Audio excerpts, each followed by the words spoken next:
Welcome to the Fun Time Program. Welcome to the Fun Time Program. We are your hosts, John Andrew Fredrickson and Vivica Volt. And today, Vivica, we are talking about kink. Yeah, one of my favorite things to talk about. Are you a little excited about this episode? I mean, excited is an understatement, but yes, I'm definitely into what we're going to be talking about. So why are you so excited about kink? Well, because I feel like more people should talk about it, and I think it should be a little bit more normalized. Although, by definition, if kink got normalized, it wouldn't be kink anymore. But that's neither here nor there. We'll get to that in a second. But also, like, kink is just really fun, especially for me personally. Like, I'm a really kinky person, so I like to explore a bunch of different things, and I like to talk about all the different things that I like to explore. So it's just really fun for me to get to share that with other people, especially people who are not as deep into this world as I am. How deep are you into this world? Are we making a size joke right now? Because, like, I'll let you answer that maybe a little bit later. Maybe that will come out over the course of the podcast. Oh, and maybe that'll come out, and people can make I'm their own. I'm going to be making a lot of bad puns. You're going to have to make bear their with own me. decision on that question. I'm curious though. When did you realize that you were into non-standard sexual interests? I think I kind of realized that at like 19. I have always kind of leaned towards being more on the dominant side of things. And when I was 19, a guy that I went to college with asked me to be his dominatrix. And was this something that he was already into, or were you both kind of exploring it for the first time?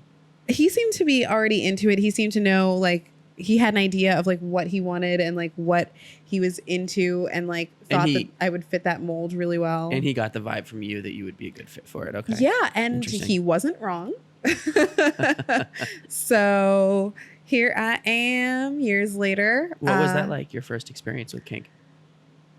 I mean, it was really exhilarating, to be honest, because I got to explore sides of me that I had kind of always thought about and like maybe had like little fantasies about here and there in my head without actually having like anyone to properly explore it with. So having someone who not only wanted to explore it with me, but was like really enthusiastic and had much more of a vision of what they wanted to do than even I did, was really, really fun for me. So how important is that in discovering, your kind of desires when it comes to kink, to be able to explore it with people who maybe have more experience with you?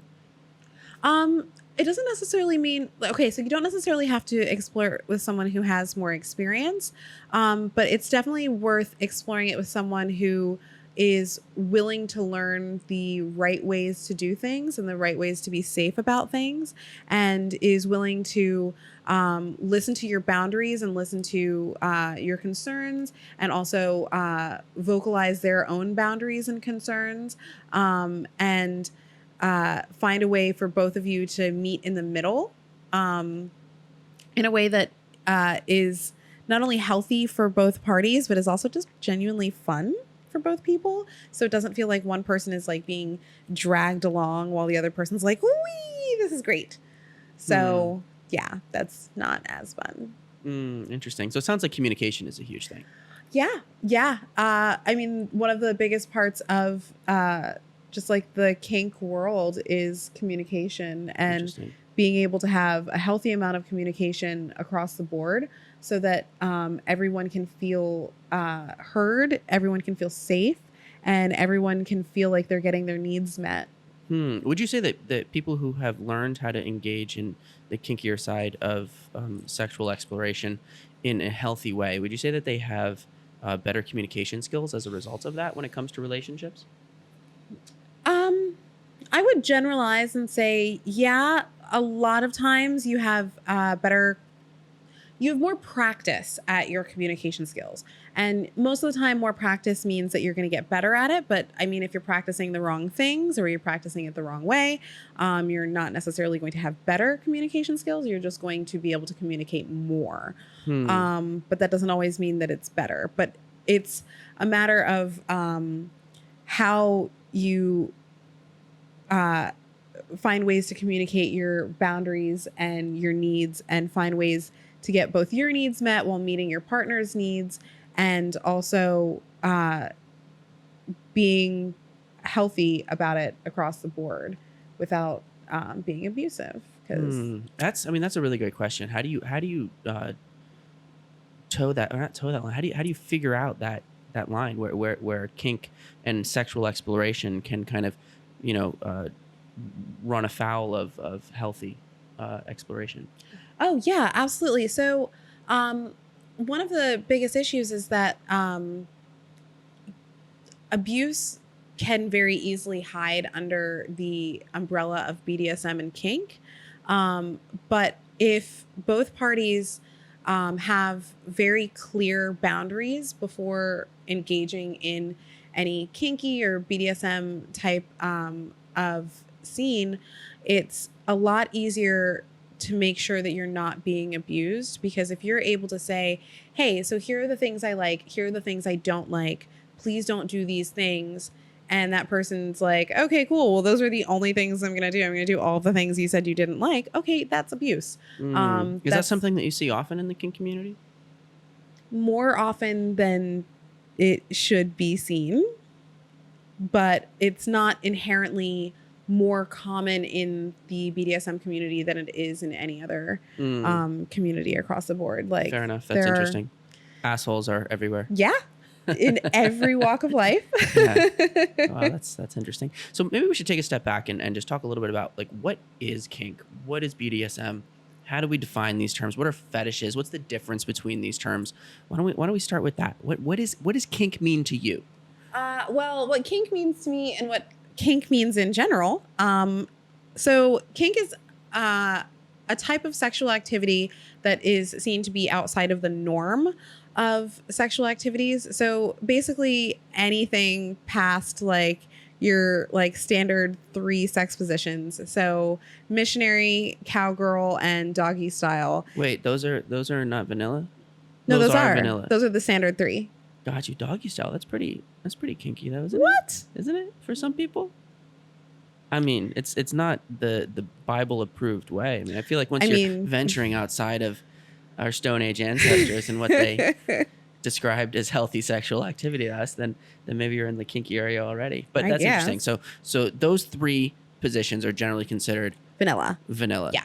And as soon as you are quote unquote normal, which I really hate the term normal, by the way, because that just stigmatizes everything that isn't those 3 things.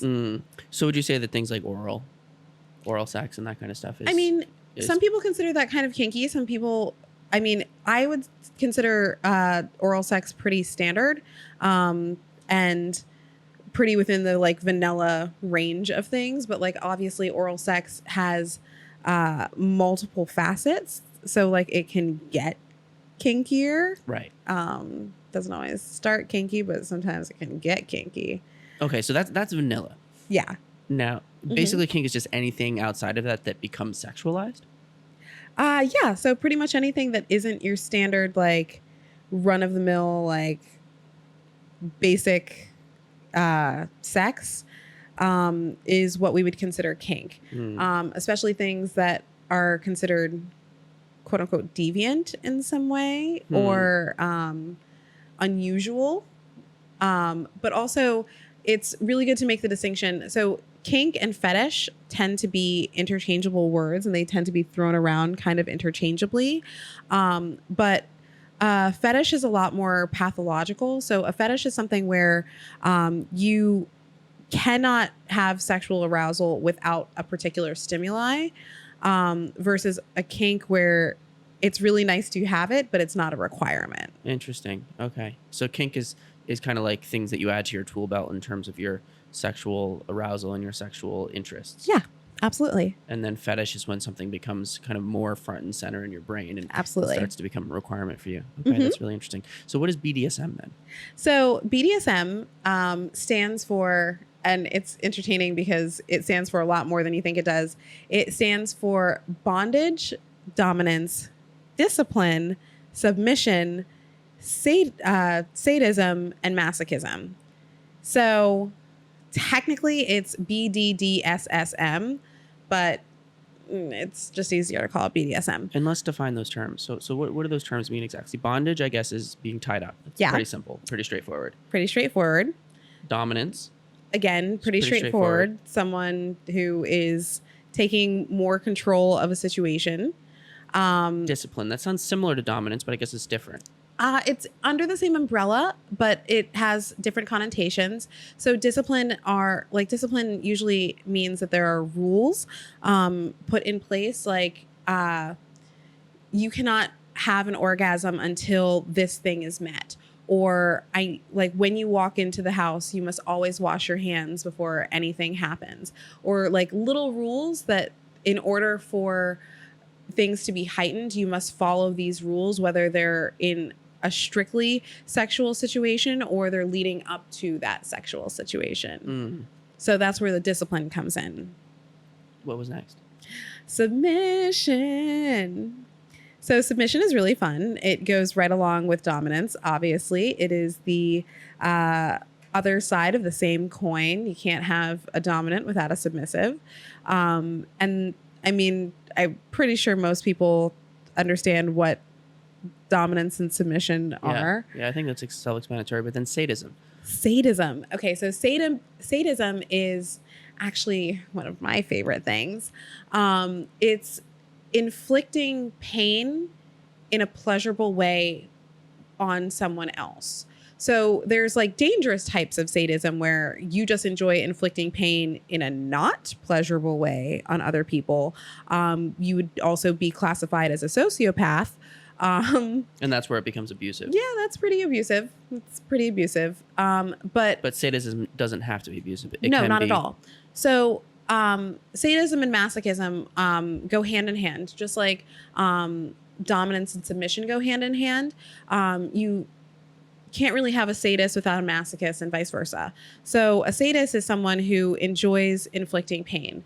Like I enjoy flogging people or I enjoy paddling people. So I'm inflicting a certain amount of pain, but I'm also making sure to stay within their thresholds and making sure not to harm them. I'm not trying to actually harm someone. I'm not trying to hurt someone. I am trying to inflict the right amount of pain for it to be pleasurable.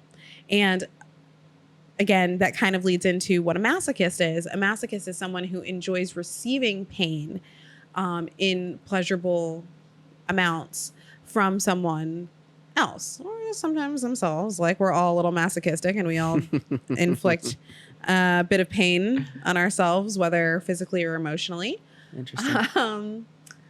But that's whether or not you get sexual arousal from the pain that you inflict on yourself or allow others to inflict on you is different. Interesting. So these are, these words obviously can be used in non-sexual ways, but when we're talking about BDSM, we're talking about kink, we mean the way that they're being used in ways that is sexually arousing for the people engaging in them. Usually, yeah. Okay, Interesting. So what are some common kinks then that you've come across?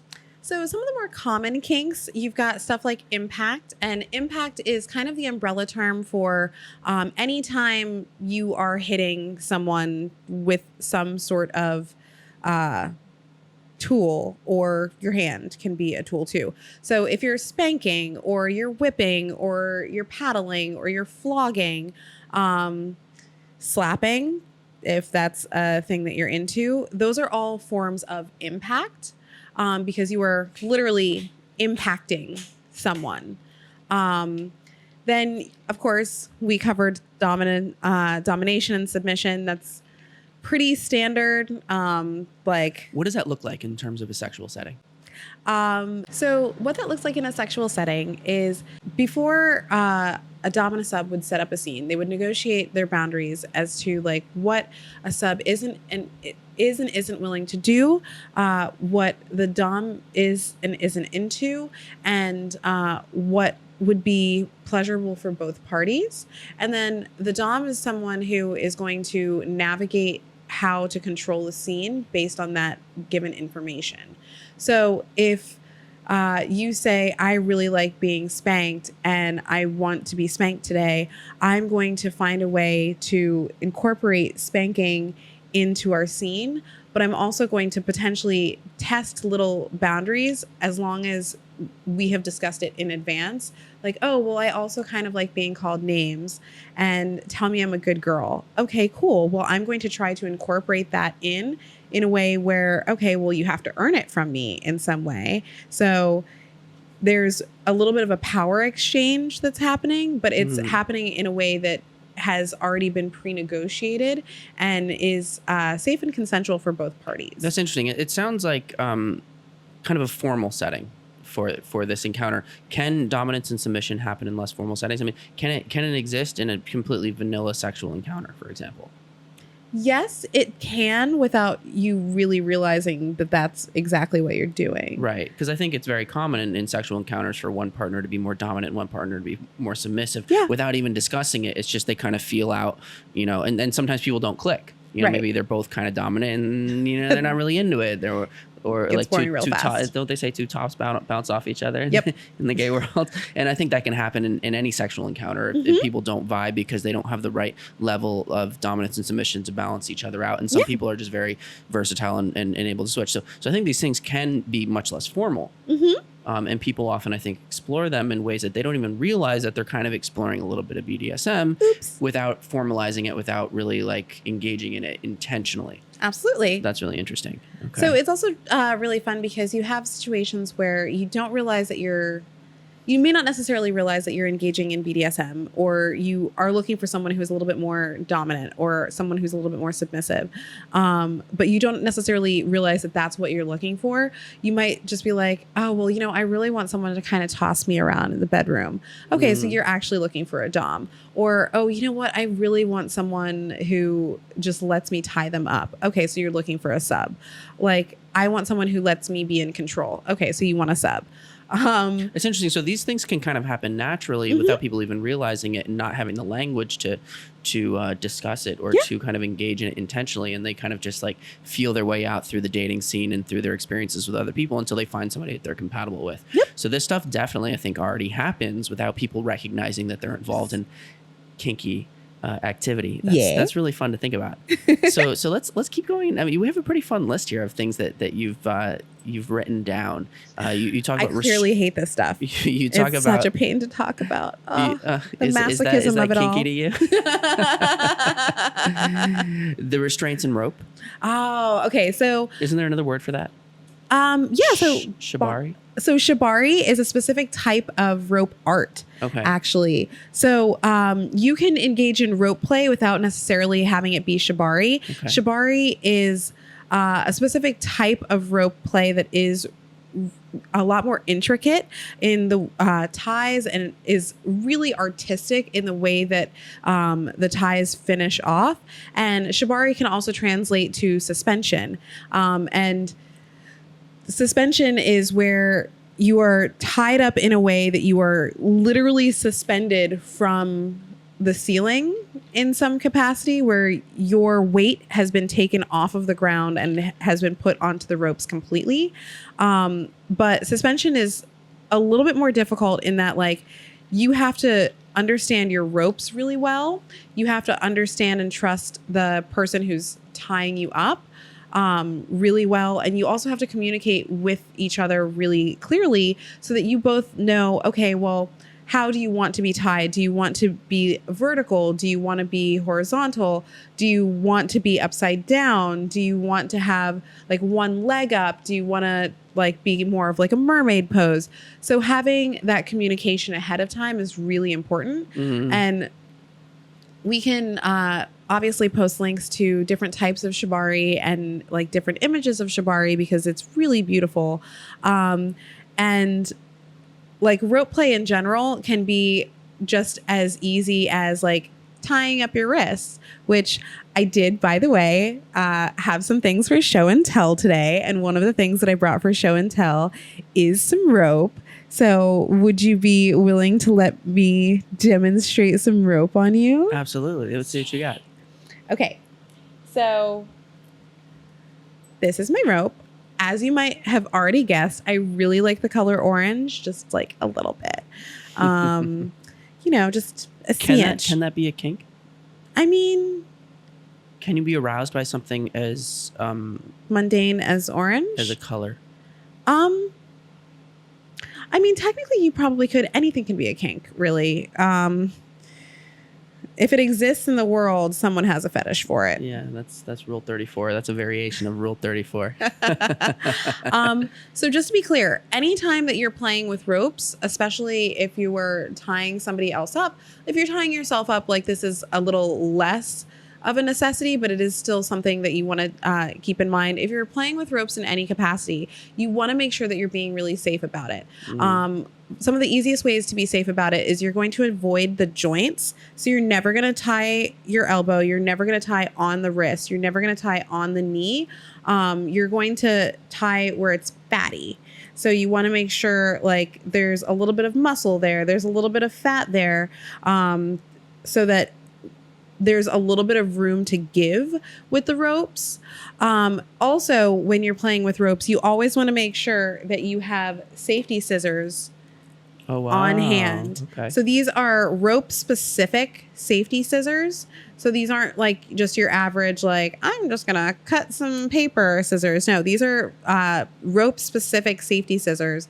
And you can get this pretty much anywhere ropes are sold. And they have a little protection mechanism on the tip so that as you're sliding that in underneath the rope, you're not going to cut somebody. That's really smart. Exactly. Which is part of why, like I said, rope specific. So if you get in a situation where someone that you have tied up is incredibly uncomfortable or they start panicking, it may not be advantageous for you to try and undo all of your ties, especially if you're doing something like suspension where there is a lot of rope involved. You're using like 90 to 120 feet of rope and you're doing multiple knots, and it takes almost an hour to get tied into the harnesses that you need to be in for Shibari. And what ends up happening is it's not going to be as long to get untied, but it's still going to be a significant amount of time to untie. So if someone starts panicking and needs to be out of the rope immediately, that's why you have your safety scissors, so you can cut them right out. That's so interesting to think about. I mean, I've heard about like safe words, for example, when you're engaging in play, kinkier kind of things that, might include, verbal back and forth, where you need to be able to recognize when somebody actually wants to break out of that, and maybe just being able to say the words stop everything, and things like that. Maybe that's part of the play. So you need to have other kinds of words that enable you to break out of it. But in addition to that, when you're engaging in restraint play and rope play, you actually need physical things to break out of it as well. Yeah, absolutely. So like different types of restraints have different safety mechanisms. Rope is one of those things where your safety mechanism is your scissors. So you know for a fact that if worst case scenario happens, you have a very quick and easy out. Yeah, you might not want to like cut your ropes, but I would rather cut my ropes than do permanent damage to someone. Right, absolutely. Because playing with ropes, you can run the risk of causing long-term nerve damage. And you don't, again, this is not about harming someone else. You do not want to harm someone. So it's better to have the safety precautions in place so you don't harm them, and obviously take classes so you know what you're doing. You're not just like watching one YouTube video and figuring, I know exactly what the fuck I'm doing. No. Go to a class. Yeah. Talk to an expert. Talk to someone who actually knows what they're doing. Read some books. Make sure you ask questions. Ask people who have done this for longer than yourself, so that you have the right knowledge, that you can feel confident when you start doing this, that it doesn't, you're much less likely to injure someone. And it sounds like it's just as important as somebody who might be a sub and maybe thinks that they don't need to know all this stuff because they're the one who's kind of being subjected to it and they're not the leader in the situation. So they're going to trust somebody who knows more about it and kind of can introduce them to it. But if you don't know the red flags, right, if you haven't taken the time to learn how this is supposed to work, you may not be able to recognize when somebody is maybe doing things to you that is not correct and not healthy. Right. So if you're someone who's curious about being tied up and you want to try it out for the first time, and you go to a party, remember parties? Oh my God, remember parties? Ages ago. back in the day, which was a Wednesday, by the way. So if you're in a social situation where you are potentially playing with a new person, whether it's someone that you met off of Tinder or someone that you've been like dating for a little while, but this is your first time like trying a little foray into the kink world, one of the fastest and easiest ways to make sure that you are playing with someone who is safe, if they have ropes, they should also have scissors. Mm-hmm. If they don't have scissors, don't fucking play with them. Or just don't play with them with ropes. Like, right. And you can play with someone who doesn't have scissors if every step of the way they are checking in with you and making sure that you are okay and making sure that you are in no way uncomfortable. And I'm going to show you what I mean. May I see your hand, please? Oh, do you want both hands tied up? We can start with one. Okay. So we're going to do a single column knot. So I just need So maybe let's describe what's happening for people who are just listening to this. Okay. So what I'm going to do is John has given me his wrist. Very lovely wrist here. I'm going to Vanna White it. So I'm taking the bite of the rope, which is the center of the ropes. And it's doubled back. So you have two strands in your hand in the loop. Right. And so I'm pulling the entirety of the rope through the bite to create a loop. Okay. And now you have the initial loop of the knot. So it is basically just a slip knot, right? Okay, so slippy slidey. And you're going to want to make sure that you leave a little bit of room in the ropes because you can always make it tighter later, but you don't want to start too tight at the very beginning. So then we're going to go around and you're going to make sure your ropes never cross over each other. So they're always laying flat as they're going around. Because if they cross over each other and like kind of make the like, if they're crossing over each other, what ends up happening is it's applying pressure. It's not consistent pressure. Right. So where it crosses over, it ends up digging into your hand. Yeah, your it wrist. has the potential of applying uncomfortable pressure or Gotcha. being damaging in some way. That makes especially sense. depending on where you're actually tying. Right. So this part right here is really about personal preference. You can go one loop around the wrist or you can go multiple. Just to eat a little bit of the rope, we're going to go a few times around the wrist. So, and you're not doing this at the joint. You're doing this about 2 inches above the joint. Stay the fuck away from the joint. Okay. One of the best parts about staying away from the joint is obviously when you move a little bit higher up on the wrist, and a little bit higher up on the arm. Your arm is a little bit thicker. So if anything were to happen or things start to pinch, you have the ability to push it down, which gives you a little bit of wiggle room. Because once you lock this knot into place, there is no wiggle room. It's not going to get looser as you go along. Like the way you tie your shoes, sometimes like, you know how like the tie becomes loose as you're walking around? Yeah. That's not going to happen if you do this properly. So now that we've gone around, we're going to go around 4 times because I'm feeling frisky. So we've gone around 4 times. We're going to go across the ropes, just check all the way around, make sure that everything is lying flat, and it is. And so now we're going to go back to our original loop that we created. So you have the 2 rope section of the loop that's attached, that created the slip knot with the bite. And you're going to take your rope, your remainder, and you're going to slip it through. And now you're going to pull it backwards, creating tension on the rope. And here, hold your arm still. I was going to show it to the camera more. Yeah. So you're creating this tension right here. And then for those of you who are listening to this podcast, you can always check out the video form on our YouTube. That's Funtime Program on YouTube, as well as funtimeprogram.com. Okay. So as you're doing this, you should always be able to get a finger under your ropes. Why is that? Because if you can't get a finger under the ropes, you're already tying it too tight. And from here, I am going to tighten it a little bit So if you can't get a finger under at this point, it's already too tight. Got you. So don't flex too much. You can just set your elbow back. Like, get comfortable. Getting comfortable. Okay. So I have a finger underneath, and I'm going to use that finger to help me hook the rope. So we're going to go under all 4 layers that we've just created and gone loop-de-loop around. So you're essentially wrapping it around again underneath all of them. Yes. Okay. So you're wrapping it around the layers, and you're going to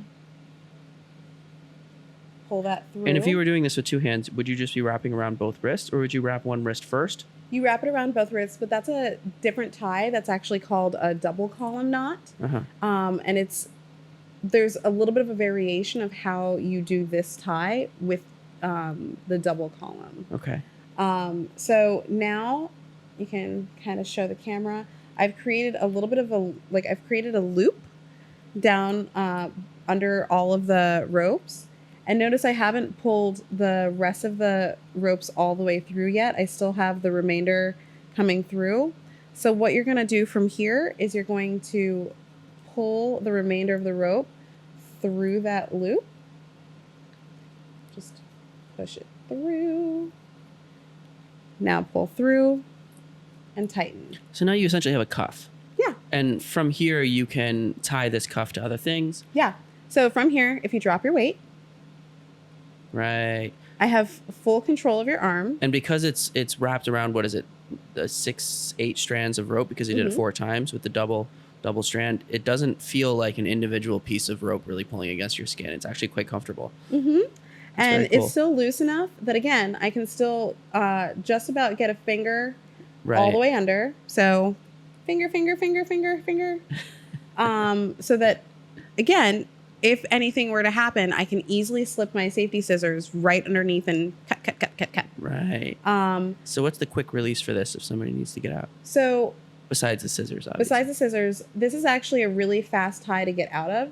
It takes a lot longer to get in than to get out. So now I've loosened it up enough that there should be no discomfort. Wow. Yeah, that's amazing. In 5 seconds. That is awesome. Well, thank you for the little rope demonstration. So for people for whom rope play is a kink, this would be a sexually arousing experience. Just witnessing it, just experiencing it, just having somebody tie the ropes around them, even without going into like a sexual encounter, but just like being exposed to it would be sexually arousing. Yes and no. So yes, it is sexually arousing to be exposed to it and have demonstrations around you, but part of the kink of the ropes is feeling the constriction of the ropes against your skin, feeling the way the rope rubs against your skin is part of the sensuality of it. And so you have multiple different facets.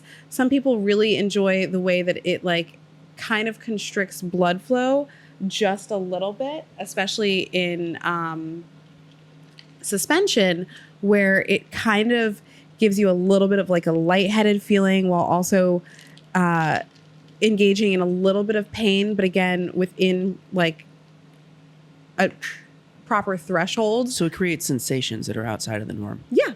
Interesting. Mm-hmm.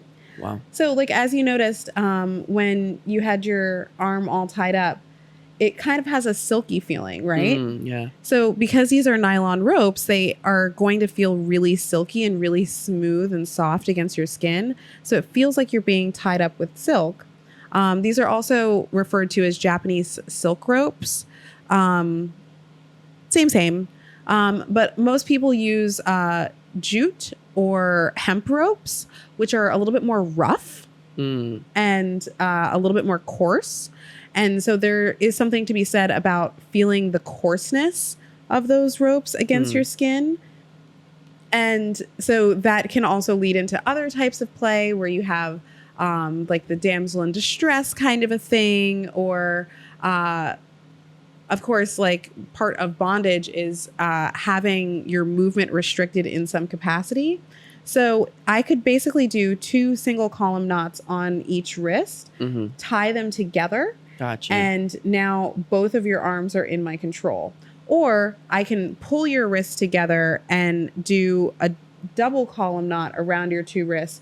And now you can't remove your wrists from one another. Right. And your movement is further limited. So it's like a more elaborate version of handcuffs. Right. And so with ropes, you can kind of create just about anything that you're in the mood for. So if I wanted to create a harness where I put a handle on your chest, I can take a few minutes to tie you up and create a handle. And if I already had 2 single columns around your wrists, I could tie your wrist to that handle. Wow. So there's a lot of room for creativity. Mm-hmm. That's really interesting. So you can kind of take rope play and restraint play in many different directions. And Absolutely. And that's where Shibari becomes an art form, because there is a lot of creativity behind it. And there is a lot of ways that you can be incredibly creative and artistic with the ropes, where you're going more for design than necessarily for feel. But the feel is also part of it. Interesting. And so you mentioned that it's really important with this kind of exploration when you're just getting started in it to go to classes, to get instruction from people who are more experienced in it. Mm-hmm. How would you recommend going about doing that, especially in the middle of a pandemic? In the middle of the pandemic, it's pretty difficult, but there are plenty of teachers who are hosting online classes. And in those online classes, so you don't necessarily have to be in person to have an instructor, but you definitely want to have someone who can answer questions for you in real time. So not just watching a video, but actually doing an online class. Where right. Yeah. Because having someone answer questions in real time allows you to, like, most classes, what they'll do is you'll have your own ropes or borrow a set of the teacher's ropes, and you're trying to follow along and like monkey see, monkey do, right? So you're trying to copy what the teacher is doing, and they're obviously giving you step-by-step instructions as they're doing this in real time. But sometimes you're going to run into a situation where you're like, what did you mean by adding tension? This is really loose. Why does this not look like yours? And having a teacher be able to look at your work and go, okay, so let's go back and go through the steps again so that we can see where you went wrong, so that we can correct it for next time. And having that hands-on learning and having that course correction early on will always help you learn faster. We're social creatures. We learn from each other really well. So especially in something where you are potentially running the risk of harming someone, you definitely want to make sure there's that redundancy. So you'll always, having a really great teacher always explain, hey, by the way, here are all of the nerves like going down your arm that you could potentially damage if you fuck this up. So here's how not to fuck this up. I had a really great teacher, my first class, named Erin Houdini. And was that here in New York? It was here in New York. I'm not quite sure if she's still doing classes or if she's doing online classes, but if she is, we'll definitely link her information. A world-renowned teacher who I'm almost positive is still doing classes, but she wrote a book, and her book is fantastic and 10 out of 10 would recommend. Her name is Midori, and she actually used to be based here in New York. I believe she's since moved to LA, which is disappointing because we miss her. But she used to do classes at the Pleasure Chest, which is a national chain of like sex toy shop. But they would do different classes they'd have like a basement area that they would do classes.